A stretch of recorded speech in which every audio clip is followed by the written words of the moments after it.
जय श्री सीताराम।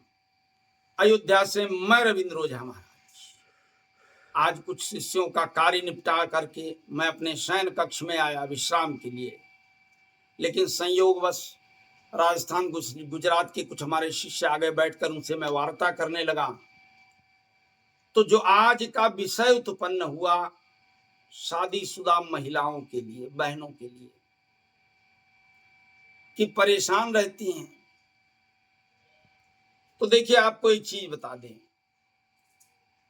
कि आप ही सर्वशक्ति हैं अपने परिवार के और पति के कल्याण के लिए। ये जानकारी थोड़ा इस मॉडर्न युग से हट करके लीजिए। आजकल तो मॉडर्न युग हो गया है ना, जींस टॉप, मैं इसको नहीं मानती हूं।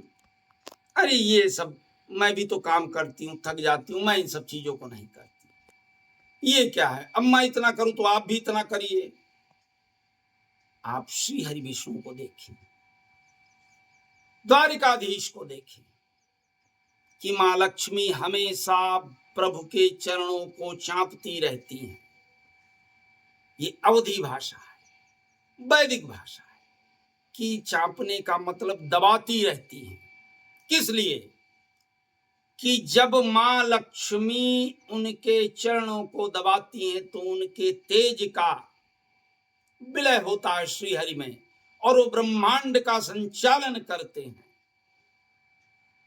ये इसलिए कह रहा हूं कि पत्नी से ही पति का भाग्य उदय होता है, अकेले किसी पुरुष का भाग्य उदय नहीं हुआ कभी भी। जब वो विवाहित होता है तो पत्नी के भाग्य से ही पति का भाग्य उदय होता है। लेकिन पत्नी को भी उतना कर्मठ होना चाहिए। अब ये मन में सोच लो, गुरुजी ने कहा पत्नी से ही पति का भाग्य उदय होता है, तो आप अभिमान में फूल जाओ, कुछ करो ही मत कि हमसे ही तो तुम्हारा भाग्य उदय होता है, तुम करो मैं कुछ नहीं करूंगी। ऐसा नहीं है, आपको समर्पित रहना है पति के भाग्य उदय के लिए।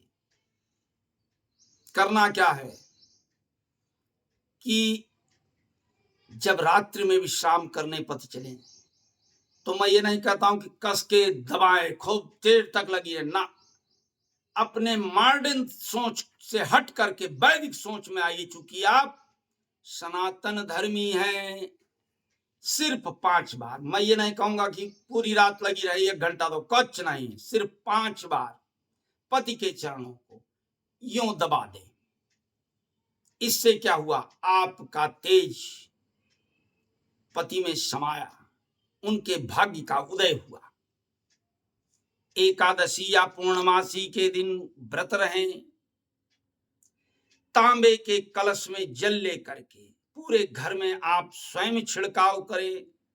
गोधूली बेला में सायंकाल दीपक जलाएं, तिल के तेल का या घी का चौखट पर।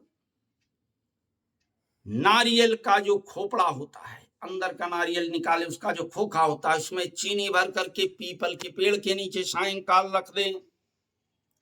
ये सब कार्य अगर आप करती हैं तो ये समझ लें कि आपके पति का भाग्य उदय हो जाता है। ये शादीशुदा महिलाओं के लिए अत्यंत आवश्यक है, बहनों के लिए। हमारी माताएं बहनें अगर मेरे इस वीडियो को देख रही हैं, सुन रही हैं, तो ये ज्ञानवर्धक बातें हैं, इनको ग्रहण करें, शुरू करें। देखिए मॉडर्न सोच अच्छा है, आप रहिए उसमें, चलिए, कोई बात नहीं, युग ऐसा चल रहा है, मैं मना नहीं करूंगा, आप चलें उसमें, अति उत्तम है, आपके विचार हैं, रोक कोई नहीं। लेकिन सनातन में भी आए, थोड़ा वैदिक में भी आए, अपने संस्कारों को भी लेकर चलें कि 100% है, आप 60% चलिए मॉडर्न युग में, 40% आप सनातनी बनकर चलें। तो जब सनातनी बनेंगी तो परेशान नहीं होंगी, भटकेंगी नहीं, लुटेंगी नहीं, प्रसन्न मन से रहेंगी। तो इन कार्यों को करें। चलते चलते फिर एक बार कहूंगा कि मेरे इस वीडियो को आप माताओं बहनों इन बातों पर गुस्साइएगा नहीं, क्योंकि मैं अच्छी बातें ही आपको आपके हित के लिए बता रहा हूं। तो मेरे इस वीडियो को अन्य अपनी बहनों के लिए, माताओं के लिए लाइक करें, शेयर करें, सब्सक्राइब करें। कोई भी समस्या हो मेरे इन नंबरों पर आप फोन कर सकती हैं। अयोध्या में मैं रविवार के दिन मिलता हूं, आप लोग की सेवा में समर्पित रहता हूं। तो प्रेम भाव से फोन करके आ सकते हैं आप लोग, मिल सकते हैं रविवार के दिन।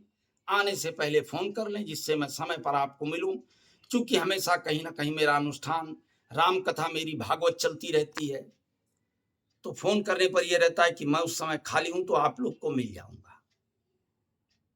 तो आप अपनी इच्छा अनुसार कार्य करें। प्रभु आपको उन्नति दे।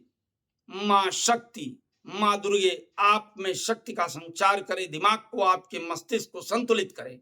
इसी के साथ मैं रविंद्र ओझा महाराज अयोध्या से आप लोग से विदा लेता हूं। बोलिए आदि शक्ति मां जगत जननी की जय।